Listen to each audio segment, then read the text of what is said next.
Karibu Ibra, karibu tukufanyie kilichokuwa bora, karibu tufanyie kitu kizuri, kazi nzuri ambao hata mwenyewe baadaye utakuja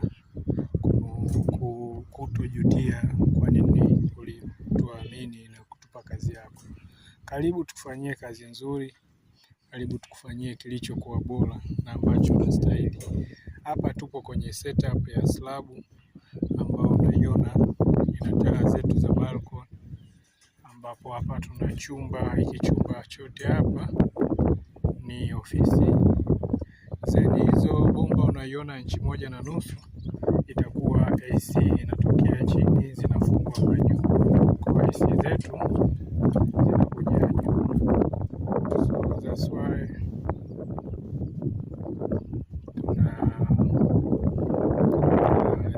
kuonyesha kwamba tunafanyaje kazi kwa kujali watu wote.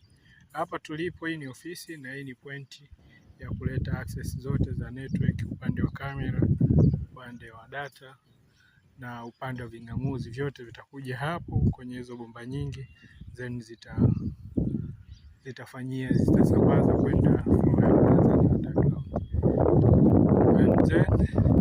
baada ya ofisi. Hii ni nyumba ya mtu, kwa ana sehemu yake ya ofisi, ana sehemu yake, hiki ni choo ambapo kimedesigniwa taa. So ana sehemu yake ya kufanyia meditations kwa ajili ya kujitafuta yeye binafsi. Kwa ipo hiki chumba hapa ambacho kwa juu kutakuwa na kioo ambacho atakuwa yuko anajisikia comfortable akiwa katika chumba hiki. Maana yake atakuwa azungumza yeye na Mungu wake. So chumba kama hiki kinahitaji AC, kinahitaji light za urembo ambazo zipo pembeni, na pia vile vile zipo taa za ukutani. So akiwepo humu basi atakuwa comfortable na atakuwa sehemu tulivu kabisa. Lakini iko balcony ya mbele ambapo itakuwa na taa za kuning'inia kwa juu ili kupendezesha slabu yetu.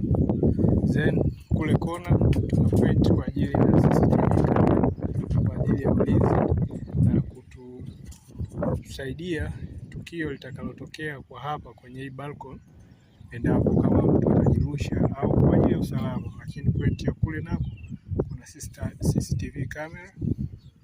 Kama itoshi, kuna light ambazo zimepangwa kwa kipimo kabisa. Kwa ukiangalia kazi yetu, that's why tumepanga kuzingatia ubora wa chumba, size